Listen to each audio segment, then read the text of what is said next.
Inside the gate, Hari lies unconscious on the shore. She starts muttering about kimchi and shouts that it is too salty. With her tongue out, she suddenly wakes up and spits the salt water, while complaining about how salty it is. Just so you know, seawater kimchi exists. Look it up and you'll find a recipe for it. Hari just remembers how they were all swept by that waterspout and wonders where the others are. She looks up and sees that the others are lying unconscious around her. Hari shouts out loud to wake everyone up, making them groan as they regain consciousness. Like the others, Suho complains about his head. Hari checks up on him while Suho confirms their situation. Hari wonders if this is all there is since she can't see His Majesty, Sir Yappy, and the other hunters among them. Poma suddenly speaks up, telling her to calm down, since he's sure that everyone is safe. Hari is so surprised by the voice that she starts looking up, searching for the god. Poma simply tells her to look down. Hari does as she was told and finds a small turtle that is smiling and wagging its tail. Poma then confirms that it is him. He explains that he sent a messenger to aid her. Hari and Suho are looking intently at the turtle with doubts apparent on their faces. Hari comments on how tiny the messenger is. Poma's irk is apparent in the turtle's face as he calls out his saintess impudence for disrespecting a divine creature. Hari thinks of it, and images of what a divine creature would possibly look like pop into her head. Obviously, Hari still hasn't grasped her role as a saintess. She looks down at Poma, asking if he is sure that everyone is safe, and if he knows what exactly happened there. Poma confirms this and explains how he carried everyone to safe land using his authority. However, he was unable to stop them from getting separated. Hearing this, Hari compliments the god for doing a great job. Poma looks up at Hari and mentions that his current form can be inconvenient. He asks her to lend him her shoulder, which Hari ends up agreeing to. As Poma sighs in relief, Hari wonders what they should do now. She suddenly hears something, yelling for everyone to stay alert. Giant crabs appear before them, leaping and crawling towards them. Daesung shouts for them to raise their shields, while Hari is already releasing her flames as she takes out her sword. She thinks about how they didn't even get a chance to recover. Hari intends to eliminate all the monsters with a single move as her flames get greater. Suddenly, the fire sizzles out as water appears before her. Hari is so confused by what just happened, but Poma simply scolds the saintess of ocean and waves for using fire. Well, that was to be expected. Hari glares down at Poma, who is still on her shoulder. She then cries out that she doesn't want to be a saintess if she can't use fire. Hari flings Poma around as she complains, but Poma refuses, commanding her to put him back. Hari's eyes shake as she stares down at Poma. With Hari out of firepower, the soldiers, including Daesung, can only raise their shields against the incoming monsters. In a different location, the giant crabs have already met their end. Reinald is standing in the middle of this as he holds the huge orb. With the monsters taken care of, the great being mentions how things went astray right from the start, but is better now, since they're away from that monster. Yep, they're talking about our king. The great being tells Reinald to leave the task of taking care of the shelter to the American hunters, since they also have something that they have to do. Reinald agrees and looks at one of the monsters he just defeated. Using purple energy, the Magic Tower Master calls upon the monster to rise, enveloping it with his power. Soon, the monsters around Reinald start moving, and he instructs them to guide him to the stone statue. In a short while, Reinald reaches where the stone statue is, wondering if it is the right one. The great being confirms this, and adds that there are still some of these that Reinald must also look for. Hearing this, Reinald uses his ability to create a red magic circle that gathers energy in the middle. Someone suddenly interrupts Reinald, appearing behind him. Yang Wan and his guild members arrive, asking the Magic Tower Master if he knows what the stone statue is. Impeccable timing, Yang Wan. Please do stop this guy, I'm pretty sure he's up to no good. Reinald looks at them and indifferently comments on how Yang Wan and Yuri are okay. He then speaks to the great being, saying he didn't think that they would get there immediately. The demon says that at least they're not dealing with that monster. Reinald faces them and answers Yang Wan's question by saying how they're supposed to destroy those based on the quest they've gotten. Yang Wan confirms this, since the quest specifically mentioned how they should inspect the island and destroy 3 statues of Raksha the Great. However, Yang Wan is hesitant about this. He recalls how the goal of the Red Gate back in Jeju Island was to defeat Juvrik. Based on the Phoenix Guild's experience, there was more to that quest. Once they understood what exactly was happening, Yang Wan concludes that they lack information about quests and gates. I'm tearing up. Little Yang Wan is finally growing. With this type of reasoning, Yang Wan deems that it is possible that the statue is a trap. He looks at Reynold and says that they should first learn what Rakshar is. Reynold mulls over this, thinking that it does make sense. The Great Being advises Reynold to fall back in the meantime, since he can't win against their number. Reynold suddenly chuckles, accepting it to be logical, and even compliments Yang Wan. The sudden change of the Magic Tower Master confuses those from the Phoenix Guild, making Yang Wan and Yuri look at one another. Reynold then suggests that they all head back to the beach, since the Maverick Guild members are also there. Going back to where Hari and the others are, they are finally able to defeat the monsters, and Hari asks if anyone is hurt. Sumo confirms that he and the other trainees are fine. Hari then calls out to Park Daesik, asking if they're also okay. Daesik thumps his chest, confirming that he and the other soldiers are fine. Daesung suddenly calls out for Hari's attention, and is at first hesitant. He then says how they can't feel His Majesty's aura anymore. Hari is initially confused and comments on the terrible news, since she knows how amazing the king's buffs are. Daesung realizes that Hari doesn't get his meaning, and starts explaining how they tested His Majesty's aura previously to understand its range. For the Demon Resentment buff, the buff has a coverage of up to 30 kilometers. However, none of them are under the buff's effect right now. 30 kilometers is insane. The other buffs have the same range. This surprises Hari, who finally understands what Daesung is saying. She gauges that the island they're on is smaller than 30 kilometers, whether in width or length. They can only conclude that His Majesty isn't in any of the other islands near them. Filled with disbelief, Hari looks at Poma, who is on her shoulder. Poma tries and says that his connection to the Night King seems to have also been cut off. This situation is bad, considering that they also haven't found the rest of their group. Hari looks at the horizon, wondering where His Majesty is. Under the vast ocean, something gold glows on top of the remains of a destroyed civilization. Someone speaks about ending his long slumber, and Lian remains unfazed by his current situation. Divine power protects him from drowning. However, the thing before Lian is a colossal monster, who is complaining about getting tired of seafood, since that has been his diet for 5 centuries already. The tentacled beast then looks down at Lian with glee, wondering about what the God's Night tastes like. For some reason, this guy reminds me of Tamatoa from Moana, even though he's clearly not a crab. In a different location, a machine-like sound wears, as it starts to boot up and experiences failure. Upon determining that there are unrecognized materials in its device, it retries to boot up 3 more times only to experience failure repeatedly. It then attempts to reboot again, but this time with restricted resources. Yappy's red eye is still unstable as it starts to boot up. He is initially lying on his side, but soon stands upright upon seeing those around him. The giant crabs cheer, similar to the sounds Yappy typically makes. This startles the Grail Knight into making the same sound. The crabs cheer once more, and this only makes Yappy wonder. He found his kin. The Grail Knight lifts one arm to one side, and the crabs immediately follow his direction. He points to the other side, making the crabs wave toward the same way. Though confused, Yappy starts sweating in worry. Wait, doesn't this mean the giant crabs are enemies? Back to Hari and the others, they are discussing those who are missing from their group. Some of them are Duhun, Jae-hyuk, and Jinsu. Soyeon didn't expect for them to go missing, while Suho remains optimistic that the others are okay. Hari can only agree with her brother's positive outlook. She then looks back and thanks the hunters from the American Guild for their help in taking down the monsters. One of the guys from the American Guild greets and salutes them. He introduces himself as Mistral from the Maverick Guild. Likewise, Hari introduces herself. She suddenly ponders on Mistral's name and soon realizes that he is Alan Taylor, the S-rank hunter who is ranked 6th in the Maverick Guild. Mistral clears his throat, saying his call sign is pointless, if Hari will just outright call him by his real name. Mistral's colleague sure is having fun with this. Hari bows as she apologizes to Mistral behind her. Some of the trainees talk about Mistral's fame. Hari looks up at Mistral, commenting on how she was unaware of his participation in that raid.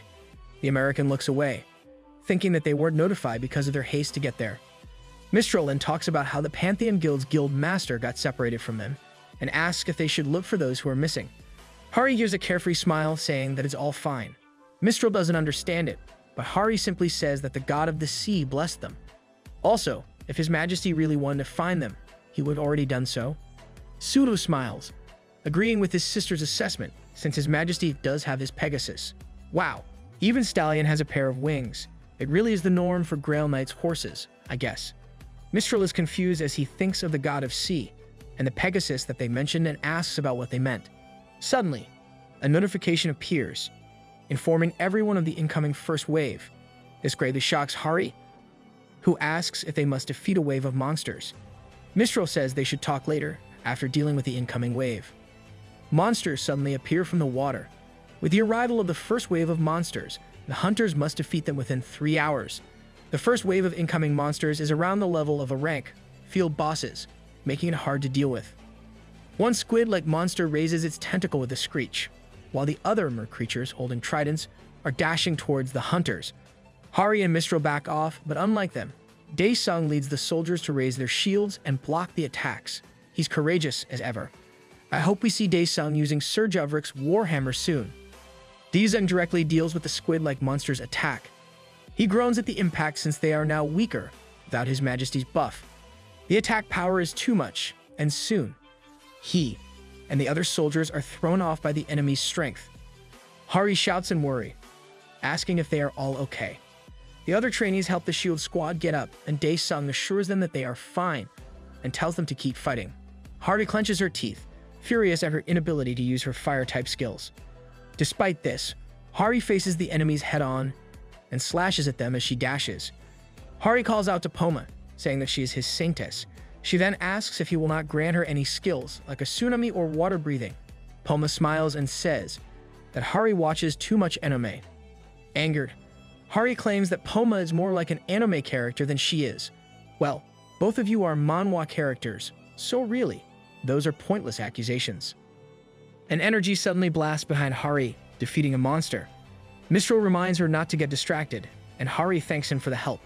Looking around the battlefield, Hari is surprised that the other monsters have already been defeated. Mistral claims the monsters aren't exactly strong despite being A ranks.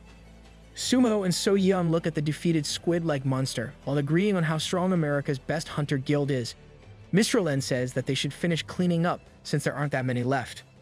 After some time, on a different island, the third wave had just finished. Mer creatures are lying lifeless on the beach, along with some crabs. Yappy is on top of one giant crab, and it has already been 36 hours since he was rescued by the giant crab monsters. The Grail Knight is able to stop the waves of monsters with the help of the crabs, who are suspiciously obeying him without contradictions. They probably deem Yappy as some sort of god-sent savior. Yappy mentions how the waves of monsters happen in 12-hour intervals. He then comments on how the giant crab monsters are growing and multiplying at insane speed. Yappy knows that living organisms need nutrients to develop, but the giant crab monsters are different. Someone suddenly calls out to Yappy. The Grail Knight looks back at Jae-hyuk, asking what the matter is. Jae-hyuk tells Yappy that the system window appeared, and that none of the Rockshar statues have been destroyed yet. Lucky Jae-hyuk, he doesn't have to face the waves of monsters, since he has a Grail Knight and the giant crab monsters with him. Jae-hyuk then speaks about not knowing how the survivors can't see the system windows, even when it's right before them, like right now. Yappy confirms this, saying that sharing information is vital in that kind of situation. Oh, Jae-hyuk is being helpful after all. Thinking of information, Jae-hyuk tells Yappy how the quest is telling them to destroy the statues. Yappy goes to Jae-hyuk's shoulder and attempts to see the system window that Jae-hyuk speaks of. The Grail Knight hypothesizes that the giant crab monsters have been at war with the other monsters for a long time already, and that the one who's trying to get rid of the statues is also the one behind the waves of monsters. Jae-hyuk mulls over Yappy's words, and also finds the situation strange. He mentions that the goal of the monsters is probably the statues. Yappy confirms that this makes the most sense. Looking back at the battlefield, Jae-hyuk mentions how many of the Kiri tribe perished. He asks Sir Yappy if they can still stop the waves of monsters. Wow, he easily named those giant crabs. I'm sure he'll be recorded in the Kiri tribe's history, along with Yappy for that. Yappy answers that it will be impossible, since the wave's difficulty rises each time. Considering their current situation, the Grail Knight surmises that they will likely lose on the 5th wave. Jae-hyuk is honestly surprised by this conclusion, since the Grail Knight is there. Yappy confirms that it is impossible, since they also need weapons.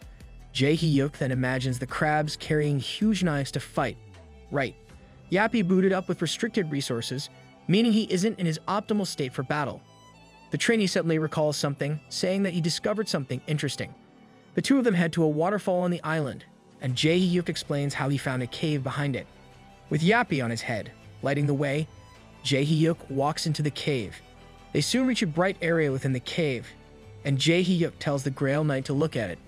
The scene before them surprises Yappy.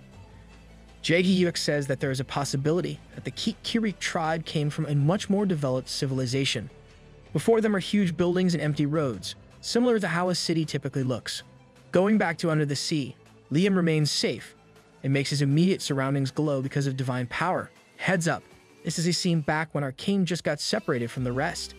So, this is more like a flashback. Liam comments on what a pain it is. He mulls over the fact that the place isn't just the bottom of the ocean. There are apparent traces of a past civilization, and Liam speaks of a fallen world. He thinks about how Poma's authority was cut off after the boat flipped over. Liam assumes that the gods' powers were diminished because they entered the territory of another being. Considering this, there are only two possibilities of the other being's identity. Could either be a deity or an evil god, but there's a very small chance that it's a deity. With this in mind, Liam makes his conclusion and shouts out loud for the evil being to show itself.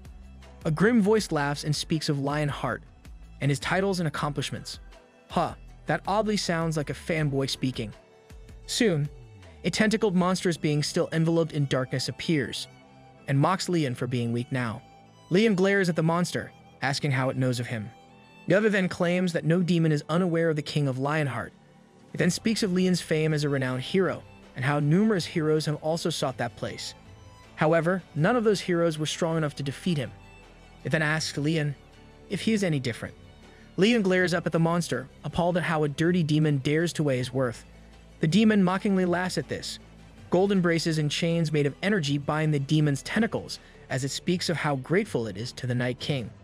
It says that Malice downfall in Liam's hands gave it a chance. In case you forgot, Malice is the Lord of Chaos, the same demon summoned by the Empire back in Liam's world. You can jump back to Chapter 1 to check it. Liam thinks of Malice, whom the demon speaks of. Though still bound by chains, the tentacled monster announces that it is now time for it to end its 5 centuries of waiting. Back on the beach where Hari and the others are, it is already the 4th wave raid. Hari is making a fuss on the water with Poma on top of her head. She pouts as she swings her hands on the water's surface, and Poma sighs at Hari's actions. The god then tells her that if she wants to play in the water, doing it in her birth suit would be better.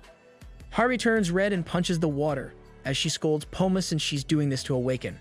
The god tells her that she's only playing and that whatever she does, she won't awaken anything. Hearing this, Hari sighs and lifts her hands. She starts speaking about her knowledge of how, with Goddess Ariana, one must uphold justice numerous times or act honorably to get close to the goddess. Poma agrees with this and comments on how the goddess is a bit too narrow-viewed. It's probably why our king is her knight. Their views align quite well. Hari then mentions how, with Goddess Demira, one must farm and thank the earth. As for Pedos, it is about winning battles and flames of determination, but Hari is not so sure about it. With this line of logic, Hari imagines that it should be something related to the ocean. When it comes to Poma, the god simply tells Hari that playing on the beach won't make it work. Hari complains as she nudges the turtle's head, asking for it to just spill the information since they have to save his majesty. Poma admits that this is true and mulls over the possibility that the Night King might be underwater. With this in mind, Hari says that they should hurry. She thinks that awakening will aid in finding his majesty faster. Poma agrees with her conclusion. Hari then points out that it will be immediately accomplished if Poma simply tells her how to awaken. Though she's Poma's Sanctus, she is still far from understanding what the god's thoughts are. Poma sighs and calls out to his Sanctus. He then tells her that learning the creed of the sea and waves on top of building faith is easy for her. Poma says that the sea is the source of infinite life, and if Hari is thankful even for that, it will aid her in gaining more faith. Though this is the case, Poma reminds her that the path of a believer and a saint is different, just as how the knowledge of a knight is different from that of a soldier. In short, it is an issue of mentality. You need some sort of mind shift. Hari. Hari looks at Poma, as if understanding what the god meant. She can only sigh and say that she will try harder. Poma continues to smile, agreeing with her. Suddenly, Sumo comes from the forest, calling out loud to Hari. Hari looks back and finds Suho catching his breath. Suho shouts that they found a statue of Rakshar. Hari is startled by this news while Suhu continues speaking about how the Maverick Guild found it. On another island, Reynold looks over the members of the Phoenix Guild, who are still determinedly guarding the statue. He wonders why they are doing something that no one asked them to do. Seeing how they are intently observing the statue, Reynold can only conclude that they are doubting the quest they were all given. As they should. You're on the wrong side here, after all. The Magic Tower Master's eyes glow purple, wondering if they should just secretly destroy the statue at night. The Great Being says that it will only make the others suspicious of him. He then reassures Reynold that an opportunity will soon appear. A foreign hunter calls out to Yangwan and the others, asking if they should destroy the statue since it's already been 3 days. The S-rank hunter from the Maverick Guild, Minuteman, then says that it is the only statue on the island, and that it must be one of the statues that the quest is asking them to destroy. Yangwan and Yuri look back at Minuteman at his comment. Yuri whispers to Yangwan, saying that they don't have any other choice on the matter. Yangwan can only agree with her and finally acquiesces to destroy the statue. No, you should hold your ground, Yangwan. We still don't know what might happen. With that, Minuteman approaches. Using his ability, he punches the statue and destroys it. A system notification appears, announcing the statue's destruction, and that there are still 2 statues to be destroyed. The bright red orb from before is now dull because of the destroyed statue. Seeing the notifications, Minuteman smiles widely, saying that destroying it was the correct choice. Yangwan sighs as he looks at the system window and can only agree. Yuri gives up, since they are unable to determine any other option on the matter. Yuri then looks at Yangwan, saying that they should prepare. Yangwan asks if it is time for another wave, only realizing now that they spent too much time there. The 2 wait for the wave of monsters to appear, only to discover that none are coming at all. Someone suddenly calls out to Yangwan. Raylan laughs as he says that destroying the statue is the right decision, since a wave isn't coming anymore. Yangwan looks away in irritation and simply says he's glad. Reynold looks smug as he claims that he'll summarize what happened, and that everyone should gather. I honestly want to swipe that disgusting look on his face. With everyone gathered, Reynold assumes that there are 3 statues across the islands. He claims that they should also look for the others and destroy the statues. While they're at it, Yangwan makes a plan and draws on the ground. The Phoenix Guild Master says that with 3 islands, there are 2 more statues to destroy. Since the statue on that island is destroyed, they can split up their team and head to the other islands. Reynold tells everyone that those who can destroy a statue first can go ahead and find the other team. Yangwan says it'll be easy to move between islands since there are boats. Having made their decision, Minuteman is pumped up as he announces that they should destroy the remaining 2 statues. With that, Yangwan and his team leave as well. The Phoenix Guild heads to one of the other islands. There, they are all surprised by the remains on the beach, wondering if a war has occurred there. Seeing the metal scraps like a cannon on the sand, Yangwan knows something is different on that island. Trusting his instincts, the Phoenix Guild Master quickly shouts at the others to retreat and prepare. But before they can even go, they start hearing the Kirik sounds. A bright red light and several eyes are looking at them from the shadows of the forest, making Yangwan immediately bring out his weapon and get ready to shoot. Dumb attack, Yangwan. Those are friendly forces. Something metallic steps out, surprising Yangwan at the sight of metallic crab-like creatures. A guild member shouts that the enemy has firearms, while Yangwan is confused as to why that island is so different. Yangwan forces himself to calm down, thinking that the monsters on the island they were just from don't have such weapons. With this in mind, he assumes that the firearms aren't real. However, he is instantly proved wrong as a ray of light blasts at them, almost hitting him. He is so shocked that it took time for him to understand what just happened. Once he realizes that all of those weapons are real, Yangwan curses in his head, knowing that they won't be able to escape unscathed. Someone suddenly shouts for them to kneel down. Yep, that's Jae-hyuk. Yangwan and the others are surprised by the shout as Jae-hyuk announces the arrival of the Kiriki tribe's chief, Sir Yappy. Jae-hyuk is really having fun, despite being in a gate. Yappy arrives atop one of the crabs and makes a Kirik sound. Yappy commands the mortals to surrender, since they have no chance of winning against the Kiriki tribe. The Phoenix Guild is astonished at Jad Spin's presence, as well as the kid from Pantheon Guild. With such an adversary, this is an apparent loss for the Phoenix Guild. To summarize the current situation, the Phoenix Guild is now on the island where Yappy, Jae-hyuk, and the Kiriki tribe are. while Reynold and some members of the Maverick Guild headed to where Hari and the others were. And there are still 2 remaining statues to be destroyed. Reynold and his team just arrived, and they encountered a strange situation. Hari is protecting the statue on that island, which irritates Reynold. Hari shouts at Mistral about not letting him destroy the statue, and says that she even saw a future vision of it. Aha, that is an obvious bluff. Mistral and the other members of his team are at a loss because of this. He says that they can't break it because of her claims of having a prophecy skill. Hari confirms this as she looks back at the statue, wondering if no one else can really see what she's seeing. In the eyes of Hari, there is a dark aura within the statue that is being held back from unleashing. Hari deems this to be very dangerous, thinking that something terrible will happen if it is destroyed. That only means that this is another messed up gate quest. However, Reynold raises a hand and simply destroys the statue without any discussion. Hari is so surprised by what the Magic Tower Master just did. Reynold had a huge smirk on his face when he attacked, but he quickly reverted to an amicable fellow right after. He says that their goal is to close that gate, so they should just destroy the statues as instructed by the quest. This guy really needs to be eliminated. I bet he's the root cause of why demons are now interested in Earth. Hari feels the disgusting dark aura released from the broken statue. She can see with her own eyes the glee that the aura is experiencing from gaining freedom. The ground suddenly shakes, making everyone confused by what is happening. Minuteman speaks of something ominous, and is soon shocked with fear at the sight of a colossal being coming from the water. The colossal monster's chain breaks, and with its grim voice, it commands everyone to submit. The enormous monster introduces itself as chaos, despair, and misery. It proudly announces that he is Rakshar. With the awakening of the demon of chaos, all the living beings are overwhelmed by his mere presence, so he's Rakshar. But why is he already there, despite only having 2 statues destroyed? Those from the Maverick Guild are petrified as they look at Rakshar.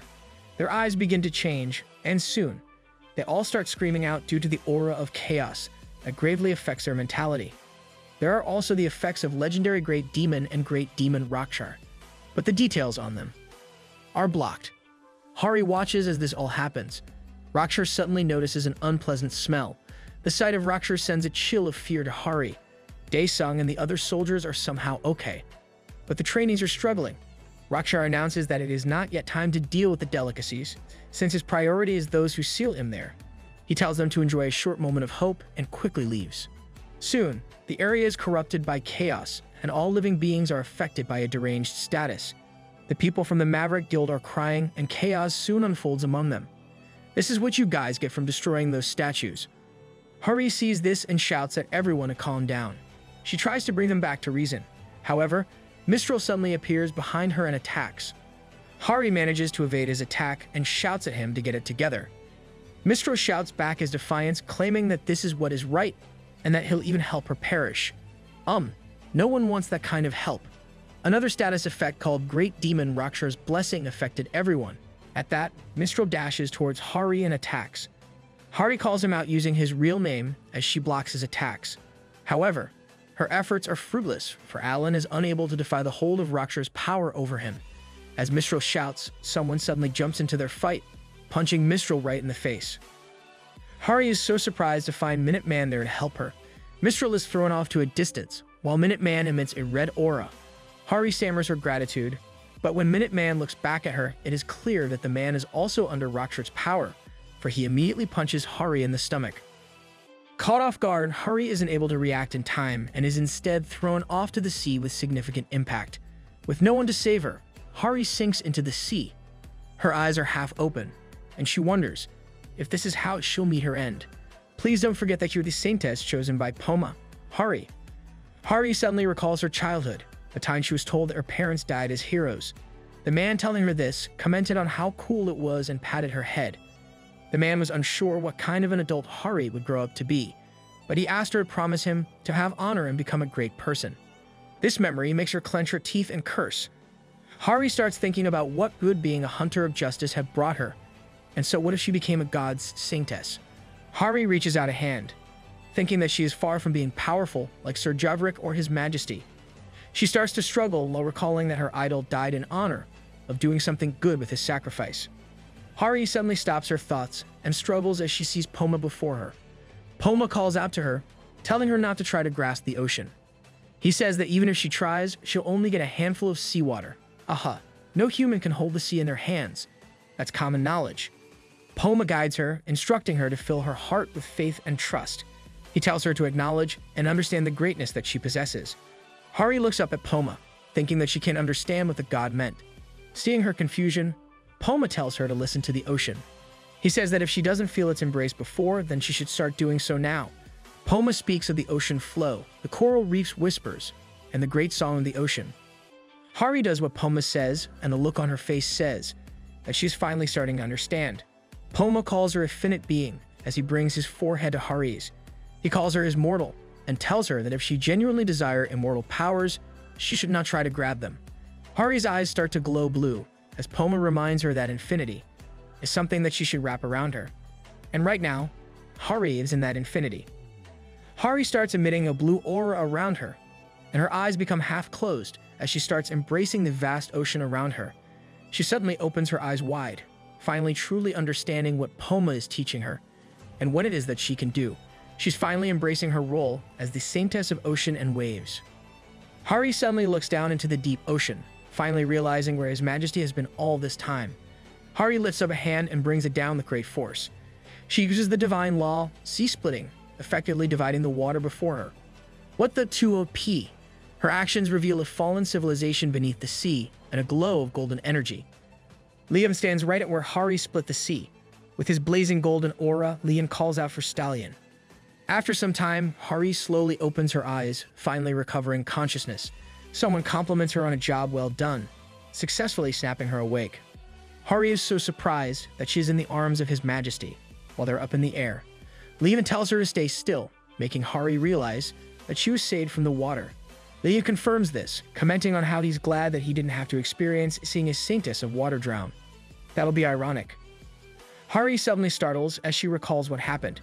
She quickly reports to His Majesty that Great Demon was resurrected and that everyone went bonkers and tried to eliminate one another. Leon says he's aware and they start heading to one of the islands. The Night King looks down at what's happening. While the members of the Maverick Guild are fighting one another, the rest of the Pantheon Guild are not affected by Rakshar's powers and remain vigilant against any attack heading their way. Liam calls Stallion and the horse quickly descends to the ground. The Night King brings out the Holy Grail from his subspace and raises it as he announces his presence. Woohoo! Our king's back, and so are the buffs. A system window appears, notifying everyone of the Night King's aura and its effect in helping the Maverick Guild resist the status abnormality created by Rakshar. The people from the Maverick Guild finally regain their consciousness, confused as to what just happened to them. Dae-sung and the others approach His Majesty, glad that he is fine. Liam praises them for doing well, even without him. Dae-sung then reports that some of the soldiers and trainees are missing. They were reassured by Poma, but Dae-sung still has his reservations regarding the matter. Liam tells him not to worry, since he can sense it himself. Lol, those guys are pretty carefree and unaware of what kind of craziness is happening within the gate. Dae-sung finally drops the topic, trusting His Majesty. Liam then instructs them to get out of the gate. He says that with the Saintess blessing, they'll be able to walk on water as long as they have faith. Using that, they can run to the gate and exit. Dae-sung shouts, surprised by His Majesty's command. Mistral suddenly speaks up, asking what Lian and Hari will be doing. Lian simply says that they'll rescue as many survivors as they can, and stall some time so that the others can escape. Poor Saintess is getting dragged since she's the one with the ability. On another island, Rakshar releases demonic energy as he calls out the parasites, finally finding where they all are. After having waited for so long, Rakshar commands them to submit to him. However, a blast of explosion catches the demon off guard. Rakshar recognizes the aura of what hit him and sees that a Grail Knight is among those things that he calls parasites. Yappy emits a golden aura, all atop one of the armored crabs. Rakshar then questions how they are alive when they should all already be gone. Yappy ignores this and simply announces the number 3 gun selection. He then commands them to shoot, and the crabs soon blast at Rakshar, without holding back. With Yappy as their boss, this is to be expected. The demon finally understands what's happening. It recognizes how the parasites have changed their ammo for divine artifacts, to shoot with divine power. But for Rakshar, this is pointless against him. With him emitting purple energy, Rakshar suddenly brings down a tentacle, creating a massive wall of waves that is about to engulf everyone. Jae-hyuk calls out to Sir Yappy. The Grail Knight simply says that they can't avoid it, while Yang-won clenches his teeth in frustration. Suddenly, the divine law, wave manipulation, happens, stopping the incoming waves. The water loses its wall-like form, surprising Rakshar with what is happening. Streams of water start to change form, trapping the demon within a ball of water. Though initially shocked, Rakshar recognizes that this is the wave's divine power. At that moment, Hari manipulates the water to trap the demon, while sitting before the Night King.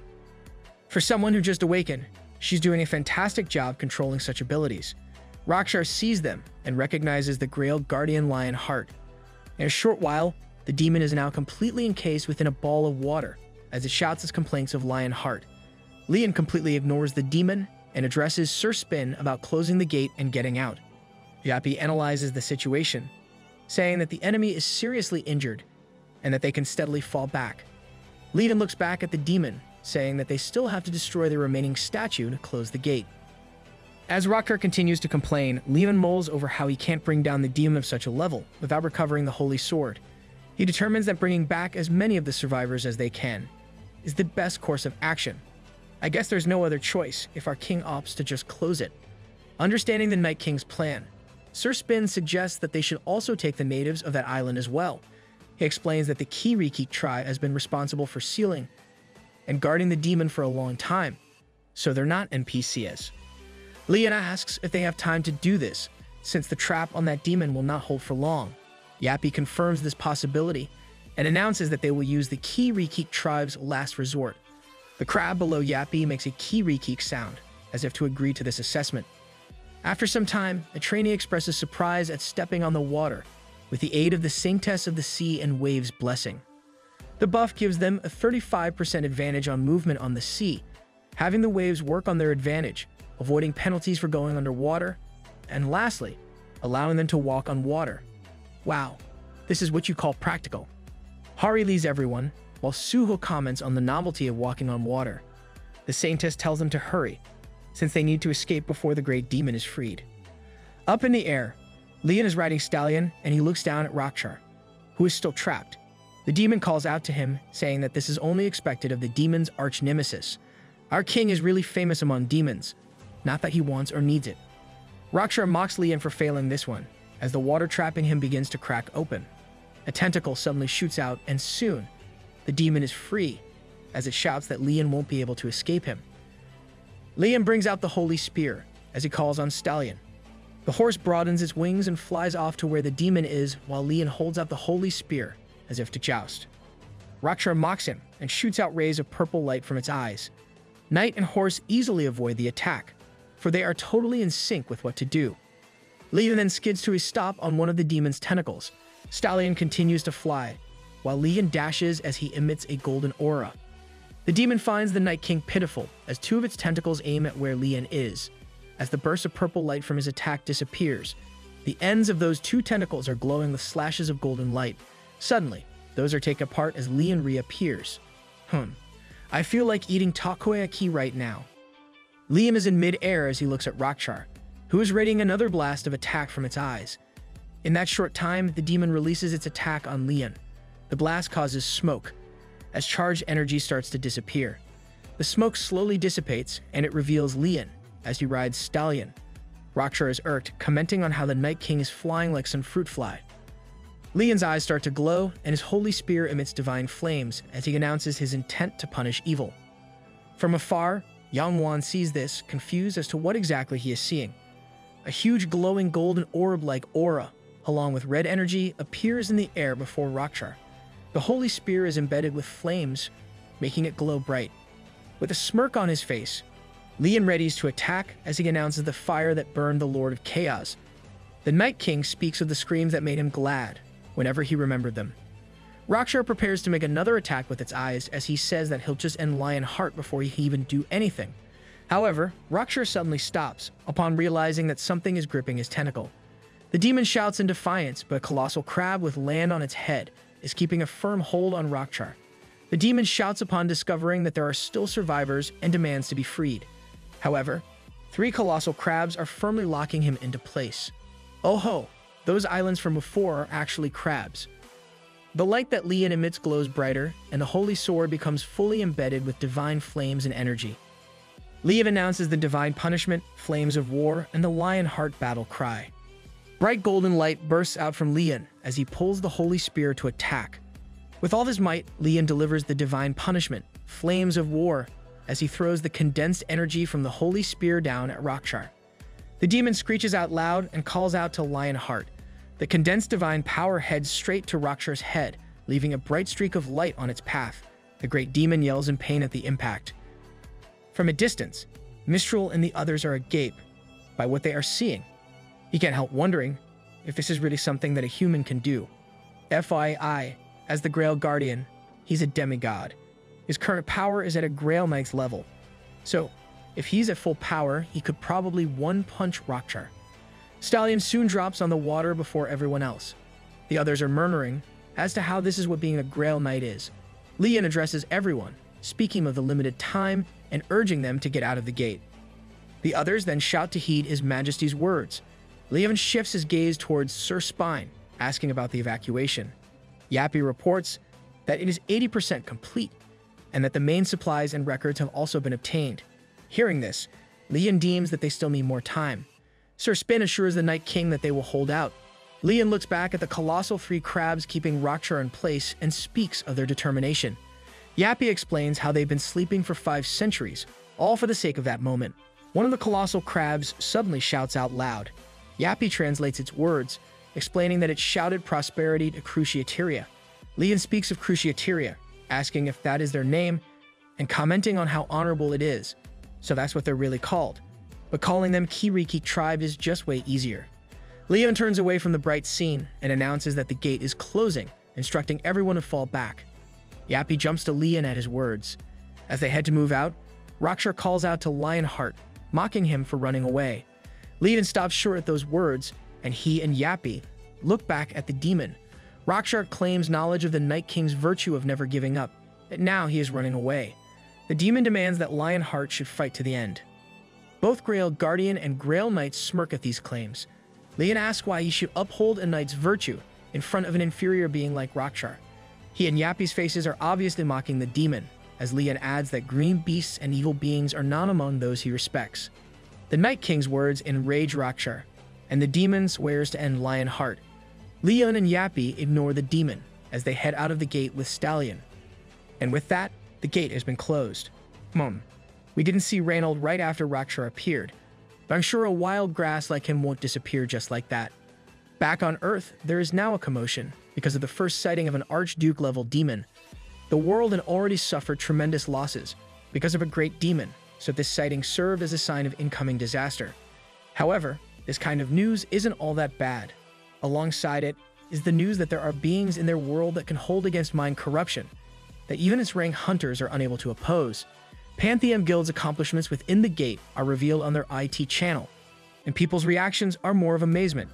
Considering how they use media, they'll easily increase the number of those applying to the Pantheon Guild.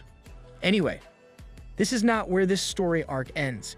2 hands shake, and Lian thanks the South Korean president and expresses his appreciation. The president assures Lian that it's nothing, and adds that he was surprised when he heard about the 10,000 survivors. A crab on the beach is near a sign, indicating that the area is the special self-governing residence of the Cruciateria. Lian then says that they are honorable beings who fought the demon for a very long time. The president tries to maintain his smile as he asks His Majesty about the massive sculptures. Looking at the sculpture reminds me of Naruto instead of Minty Rushmore. The president can't help thinking that this is their method of marking their territory. Lian glances at where the president points and explains that it is being created to honor the great heroes who face Rakshar. Lian explains that this includes Poma, the divinity of sea and waves. Then there's also him and Sir Spin. Lian adds that Sir Spin is the Kiriki tribe's representative. Seeing the demon's sinister grin, Chairman Kim tries to talk back. However, Rakshar tells them to submit, and a huge blast of red light appears in the area. They quickly got their karma. Back in the Pantheon Guild, Hildur, the shaman from Woodsling tribe, is still tied up. She gives a worn-out laugh as she stutters about how she's already told them everything. Hildur swears that she's not hiding anything else and calls Beatrice her master. Beatrice merely looks down at Hildur with a smile, fascinated by the fact that demons can enter any gate they want. She then raises Hilder's head with a finger and concludes that this also means that they can go to any gate that they want them to. Beatrice looks like a villain here, even though we all know she isn't. It is a sunny day in the land provided for the Kiriki tribe. The crabs are roaming around while someone calls out to Sir Yappy. Hari has a cat on her lap as she asks Yappy about the giant crabs. She is aware that they can breathe underwater. However, Hari is still concerned whether it is okay for the Cruciateria to live there. Yappy makes a Kirik sound and confirms that there's no problem. He then explains that the Kiriki tribe can survive as long as they have a nest and hunting spot. Hari frowns, still feeling unsettled by this. Hari holds the cat that is still on her lap. As she mulls over this, she looks at the number of giant crabs before her, commenting on how much work it takes for them to secure their food. Yappy then says that the Kiriki tribe works with the beach cities and is registered under Pantheon Assurance Service. With this, Yappy is sure that the Cruciateria will be able to adjust to modern society. With Pantheon Guild's backing, I'm sure no one would eat them. Hearing this, Hari asks about the Pantheon Assurance Service.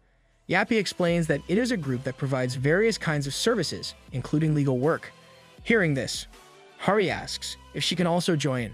Yappy says Hari is already registered and has even received benefits since the previous month. Hari frowns since this is the first time she's heard about it. She suddenly grabs Yappy, making the cat leap off her. Yappy makes a questioning Kirik sound, surprised by Hari's sudden actions. Hari starts squeezing Yappy, asking how much she's paying for it. Yappy reveals that Hari is paying 19 trillion won for it. This news irritates Hari so much that she starts pulling at the Grail Knight. In the Saintess' defense, anyone would get irritated if they're unknowingly paying for something that amounts to more than $13.8 billion. Liam suddenly appears with Stallion. Seeing them, he asks what they are doing. Hari immediately stops, and the two kneel before His Majesty and greet him.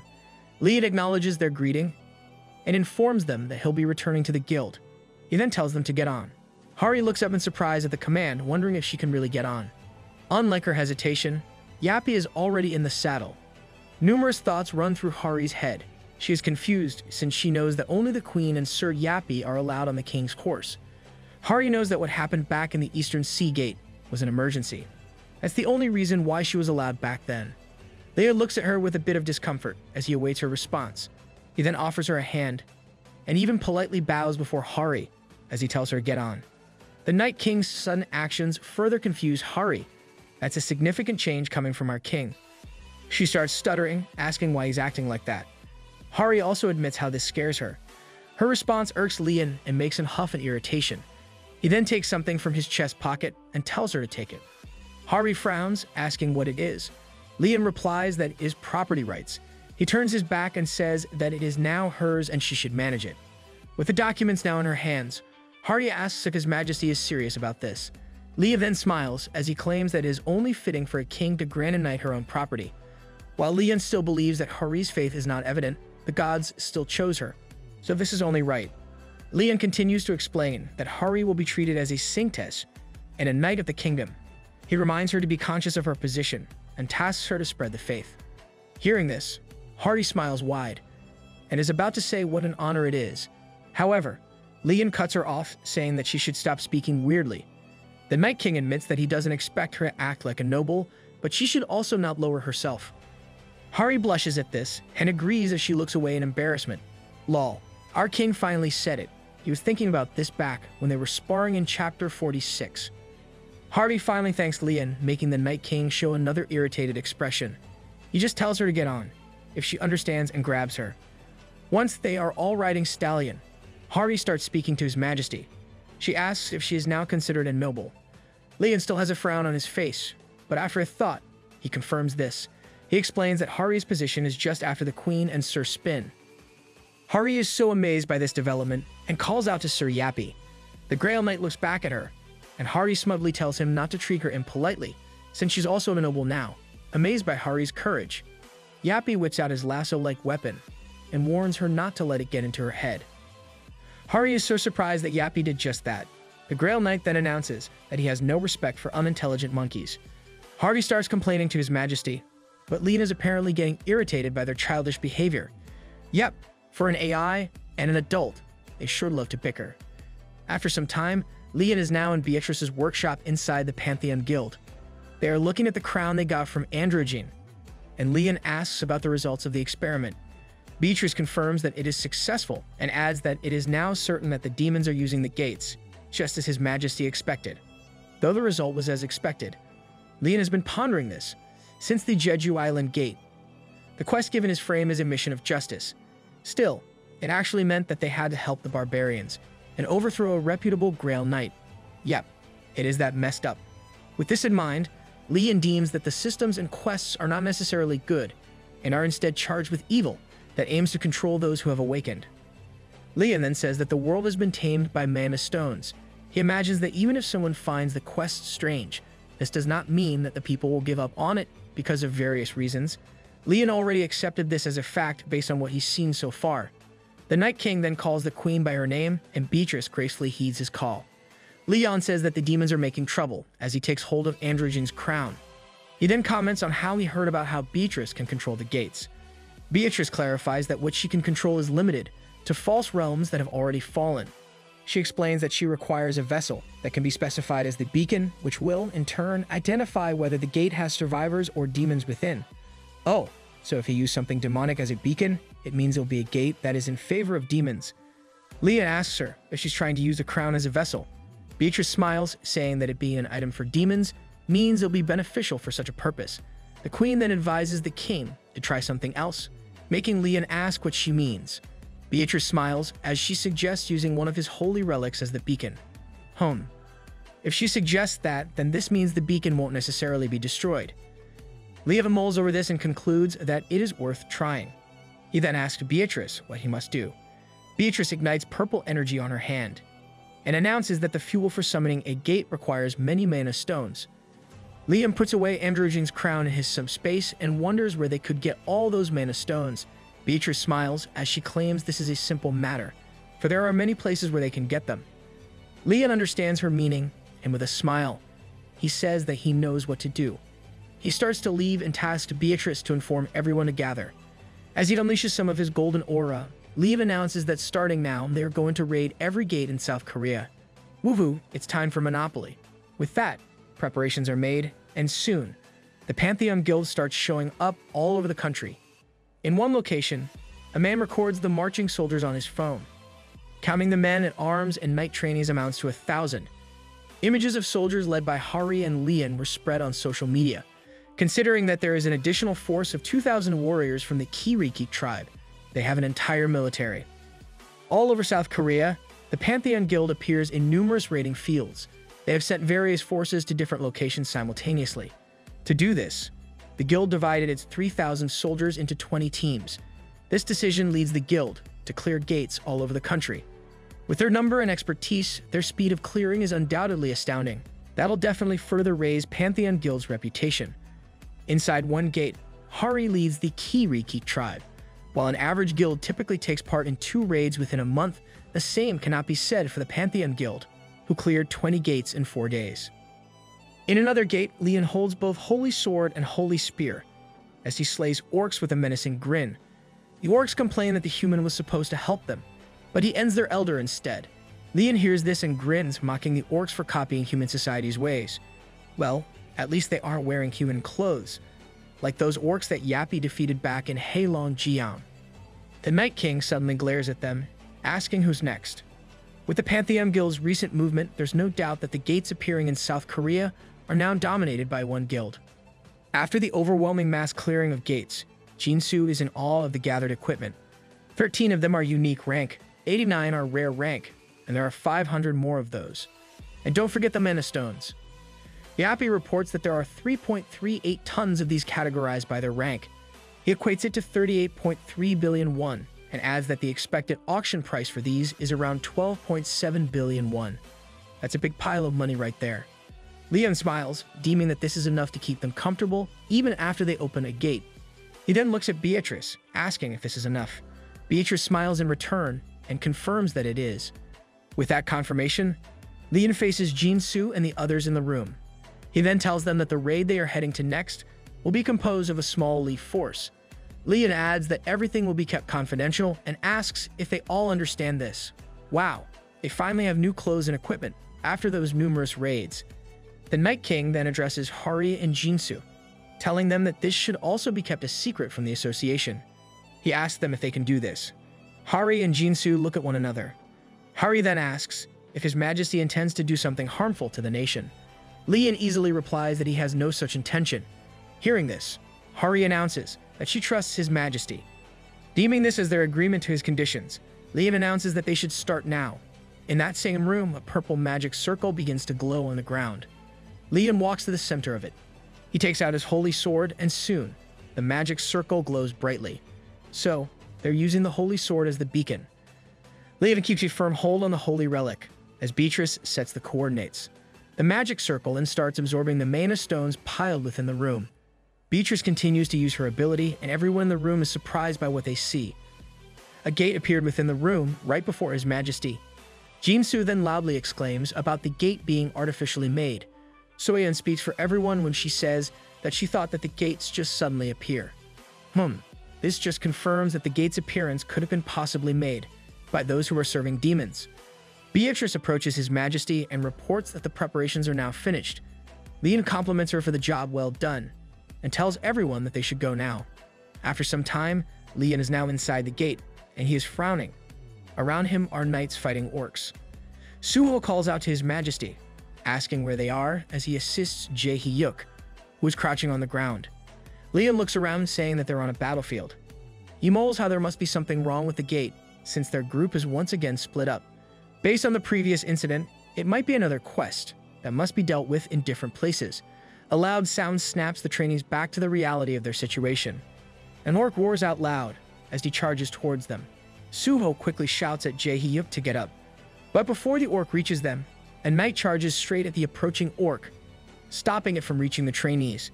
The knight quickly deals a blow that leaves the orc lifeless. The guy who just saved them looks back. He addresses Suho and Jae-hyuk as knights and reminds them that they can't just sit and watch since they're in a battle. His words suddenly drop, and the guy quickly kneels to the ground upon seeing His Majesty, confused by the Night King's presence.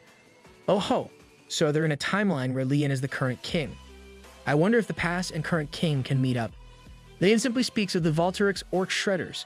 The man on the ground confirms that he is from the Volturic Army Corps and introduces himself as Babel, a company commander. Lian commands Babel to get up, since he's on the battlefield. Lian then asks where they are precisely. Babel is a bit confused, saying that he can't disregard etiquette. In the end, Babel still stands, unable to defy the king. He says that they're in the middle of Ram Valley and are currently tasked with transporting the holy relic of Sir Ziria. Lian may look indifferent, but he is still surprised.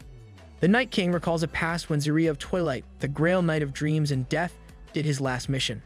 It was in that task that Ziria met his end, failing to complete their mission. After some time, Babel leads Lian and the others. Lian is still surprised to find themselves there, thinking that he could gather more details from Paradise. However, since this has already happened, he can only focus on the current situation to understand it better. Yep, no point wasting time over something that you can't change. It is best to think about avoiding committing the same mistake. Babel looks back at the Night King, saying that Sir Ziria is there. Before them, Ziria is with the other knights. A knight tells the others to fall back as Ziria uses his ability to manifest his fantasy territory. Ziria opens his eyes as his sword exhibits his power as a Grail Knight. A wall of energy appears before them, confusing the orcs. They suddenly start screaming and soon fall to the ground. Seeing this, Ziria gives the command of falling back 20 steps to recuperate. It is then that Lian approaches, commenting on how the orcs don't look good. Ziria looks back and is surprised to find the Night King. He and the others quickly kneel before Lian, properly greeting him in accordance with his status. Lian accepts their greeting and tells them to rise. The Night King then thinks of Ziria. To give you an idea, Grail Knights drink the holy water of the Grail to awaken and perform into their peak physique. Our king's case is considered abnormal, since he was so young when he became a Grail Knight. However, in the case of Ziria, the Grail Knight in this form means that he reached his peak physique in that appearance. Lian recalls the nicknames Ziria is known for. He was called the Millennial Mission Knight, the Foolish Ziria, the Oldest Mission Knight, and the Oldest Grail Knight. Ziria looks like an outstanding butler. Might as well add Sebastian among his nicknames and titles. Lian smiles as he tells Ziria once again to rise. He gives a subtle smile, thinking how Ziria hasn't changed. Leon says that he'll explain, but he wants Ziria to go first. Ziria heeds this and explains that they have the holy relic. They are now on their way to reach the Empire's borders. However, orcs and heathens of the beast god ambushed them. Leon agrees that this is uncommon. Ziria says that they left the infantry and some of the knights to stop the enemies. Simultaneously, others are in charge of transporting the relic. Ziria explains that they split into 5. Leon says this is reasonable. After a short pause, the Night King asks where the group with the real holy relic is. Ziria nods and reveals that it is with the 5th team in the southwest. At that exact moment, Daesung is on his back. And before him is another Ziria, except this one is dressed differently. The Ziria, who is with Leon, says that the relic is with a team led by a past him.